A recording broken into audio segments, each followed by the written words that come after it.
This podcast contains themes that are unsuitable for younger listeners and parental guidance is advised. We've got to keep moving on there, get us! These weapons are shit! Now we've got to rescue John. Come you took my child. It's now 30 years. We're nearly at the coordinates that we received in the mail. I say the mail on the communications network.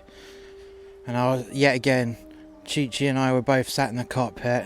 I've got my feet up, and it's still irritating her. And she gets up this time, comes over, and brushes my legs off the console. And my legs slam down, and the chair rotates towards Chi-Chi. I guess that's because she was in close proximity, so she was able to move the chair, and I weren't. "What's your problem?" I said. "Keep your feet off my console. It's my spaceship, and I don't want you with your feet up on my console, because it really irritates me," she said. "You know what irritates me about you?" I said. "The fact that you keep looking at me." "What do you mean?" she said. "You keep looking at me like you want to devour me." "What is that? What you Anasapiens do? Like to devour people, do you?" "Really?" she said. "Well, what do you mean by that?" "Well, you know very well what it means." She came closer into my personal space and bent down, and I could see her green cleavage just breathing in and out with her breath, getting bigger and smaller with her breath. "Look at me in the eyes, not at my tits," she said. "What? Do you really think I haven't noticed you looking at me as well?" "Do you know why I keep looking at you?" I said. "No, tell me, why do you keep looking at me?" "You just keep making me look at you by slowly unzipping your cleavage a little bit and brushing your hair back so I can see your neck." "Really?" she said. "Yeah, I've seen you do that, and I've also noticed that your skin goes a little lighter when you're looking at me, as though you're blushing. Although I don't know how you could blush with green skin. Lightening of your skin when you're looking at me must be that you're blushing." "Really?" she said. "Yeah," I said, and she was very close proximity to me right now. We were nose to nose, and all of a sudden we both lunged in even further and started to kiss. As we were kissing, the alarm went off, and Chi-Chi just turned away, sat back on her chair. "Right, we're here. They've just hailed us." I didn't know what to do. I didn't know what to say. I didn't know what to do. I suppose it was a bit of a rhetorical question, because Chi-Chi could have said that to me, and there's nothing I could do about it. I can't push a button because the intercom won't work for me. So she pushed the intercom button herself. "Anna," Chi-Chi pushed the intercom button herself. "Hey guys, we've just been hailed, and come to the cockpit now. I'm going to start answering the hail." She let go of the button and pressed another button. "We've just arrived at the coordinates you sent us. Please advise landing procedures." There was no response other than a text response on the screen, which I couldn't read. Chi-Chi could though. A light shone across the screen where the text was, and it looked like it translated it into Anunnaki, because yet again I can't read Anunnaki, but I know what it looks like. So these alien words just translated into Anunnaki on the screen. "Okay, right," she said. She then plotted something into the computer, and she started to fly manually. She was just following some tracking, and we were landing on some weird body. There was no planet. I think it was too small to be a planet. Possibly an asteroid or some rogue, I don't know what, comet maybe, deserted comet. It's nothing. It's just like a big ball of rocky ice. That's what we landed on, and we had to wait patiently. Both the man in black and Anna, they came in, and yet again I took the back seat because there's nothing I can do, and we just waited and waited until someone come along. "It's the Greys for sure," said Chi-Chi. "That's their language on the screen." "Okay," So we're not been set up, said the man in black. No, I don't think we have been set up, because why would the Greys work for the Anunnaki? They hate each other so much. They hate the Anunnaki more than humans do. Okay. So what are we going to do then? I said, well, we just got to wait. They didn't say how long they'd be. They just said for us to land at these coordinates, and that's what I've done. We're waiting, and that's all we can do. And these Greys, they just do whatever they want to do on their time. They don't listen to anyone else. It's always on their terms. That's why they're such a pain in the arse to get hold of. We waited for what seemed like forever. Then a voice message came over the translator. It immediately translated it to English. There is an atmosphere on this planetoid. Come out and we will meet you in between both of our spaceships. We will send 2 people out and you send 2 people out. You meet us in the middle and we will talk. And if there's any funny business, we will destroy you. Oh, great. That's amazing, that is. They'll destroy us if there's any funny business. Well, at least they're up front, I was thinking to myself. Chi-Chi said that she wanted to go, and then she walked out and grabbed me by the hand. Why is it me that has to go and meet them? I said. Well, you need the weapons, and secondly, you're useless on the ship. We need both him and her to be able to pilot and use the weapons in case they attack us. Oh, great. I love being the cheese. Chi-Chi looked at me. What do you mean by that? I looked at her and said, we're bait. Yeah, but why? Why cheese? Because that's what you bait a mousetrap with. These are earth mice, she said. And I'm like, yeah. But mice don't eat cheese. I'm like, yes, well, it was in the cartoons from when I was a kid, okay? Chi-Chi looked at me. What, like Tom and Jerry? I'm like, how do you know these things? And I just remembered. Like, they used to watch Terran programs because, well, apparently we were the entertainment of the fucking cosmos. So Chi-Chi led me out to the airlock and I picked up my mace, my homemade mace. Chi-Chi looked at me. You're not bringing that, are you?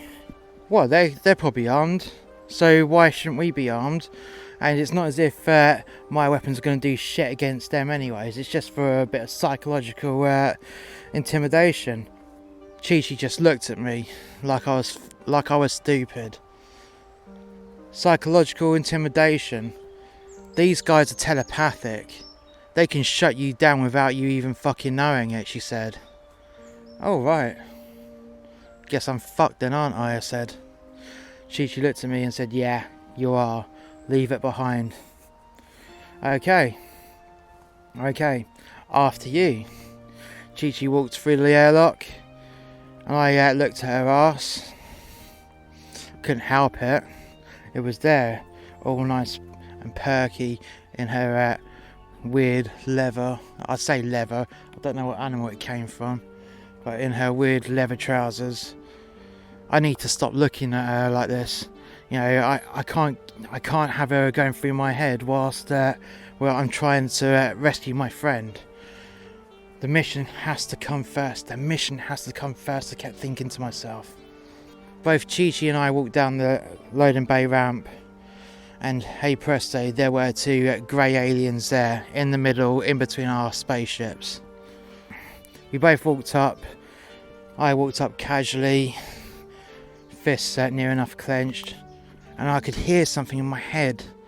There's no need for that, said a voice. I looked around. Look at me, said the voice. I'm talking to you through our minds. We are telepathic. We don't use our mouths to talk. We have not got that ability. Okay, I said, right, so do I think what I'm saying or do I just say it? Well, we've looked into your mind, your primitive mind. Just say it and we will talk to you back using our telepathic abilities. What is it you want? We need to rescue our friend, said Chi-Chi. But that friend is not your friend, said the voice. No, he's my friend. He got captured by the Anunnaki. We escaped. but he didn't. He's gone to pay the price at the Anunnaki homeworld. The Emperor wants his head, and he's going to stage an execution for everyone to see as an example. That is most unfortunate, said the voice. But what does it have to do with us? Why do you seek us out? I need weapons, I said. The Grey looked at me. Yes, you need weapons. Why do you need us? The weapons that I can use are no good. I can't use weapons, powerful weapons, because I don't have the genetics behind it. That is most unfortunate, said the voice. But what do you want us to do about it? I want you to be able to help me out so I can use some powerful weapons in the fight against the Anunnaki Empire and get my friend back. That is a very tall order, said the voice. But what do you want us to do about it? Can you give me anything to help out, maybe? We don't share our technology with people because it can be used against us. Right, I said, look, there's enough of this bullshit going on, okay? I need to rescue my friend, and I want to embarrass the fuck out of the Anunnaki in front of the whole of the fucking cosmos. I want to get fucking even. These motherfuckers have taken over my world, killed everyone that I know, and have captured untold amounts of children. So my people are fucked as a nation until we get our children back, okay? They've gone and been taken to places that I don't know exist to do God knows what, other than as well as serving, yeah, the Anunnaki, yeah? I want to get some fucking weapons that's not a fucking brutish fucking stick with some spikes on it, but something powerful enough so when we rescue our friend in front of the whole of the Anunnaki Empire, I can do some serious damage to their egos. And hopefully, if I get that one shot and kill that motherfucking emperor in front of the whole of the empire, or even before I die, just kill some of his top level generals, anyone of importance, to get fucking killed in front of everyone as they try to televise the demise of our friend, yeah? The Grey looked at me and came closer. He put his hand on my head. This is a good person, he is genuine, he said to the other Grey. He really feels that he can do some serious damage. Okay, said the other Grey. Let's see what his memories are like. This won't hurt, but may feel a bit tingly, said the other Grey. They both put their hands on my head, and all of a sudden, my memories started to flash back. Memories of me executing Anunnaki after Anunnaki. Memories of me gutting them and being absolutely fucking brutal to them. Yes, we will give you some technology. I looked. They took their hands off my head. You're gonna just give us the technology? Yes. One of the Greys said to the other, this man, this human is special. He's got the desire to do some serious damage, and I believe he can. This goes against our code, the other one replied. We're not supposed to hand out our technology to anyone other than ourselves. That doesn't matter, he replied. This man and his friends are going to do some serious damage, and that goes and helps us with our goal, our long-term goal. Okay, it is done. One of the Greys, he pushed a button on the device on his wrist and it fell off. He came over and clamped that device onto my wrist. This device will allow you to use Anunnaki technology as well as anyone else's technology. We have essentially hacked most people's technology as well as other aliens' technology, so we can use all their technologies against them. Now we are going to give you this device so you can use any piece of technology that you come across. It is very rare and you do not give this to anyone. Allow me to press one button. The Grey pressed this button and my arms went into a tingly fit. Ow, that fucking hurt. What the hell was that? This wrist device is now coded to you and only you. No one else can use it, so if you try to sell the technology to anyone, it just cannot work. Okay, I got myself a super weapon. You do indeed, said the Grey.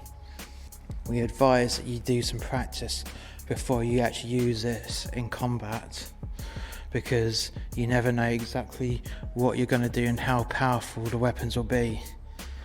We do insist that you practice. Good day to you, and if anyone asks, you didn't get that technology from us, and this conversation hasn't happened. I looked at Chi-Chi, she looked at me, and all of a sudden the Greys had just vanished. They didn't even walk off. Where the fuck did they go? I said to Chi-Chi. They probably have beaming technology, like in Star Trek. I looked at Chi-Chi. Fucking hell. You know everything, don't you? Chi-Chi smiled. I smiled back, and we walked towards the ship, and Chi-Chi locked her arm into mine, and we both walked up the ramp together.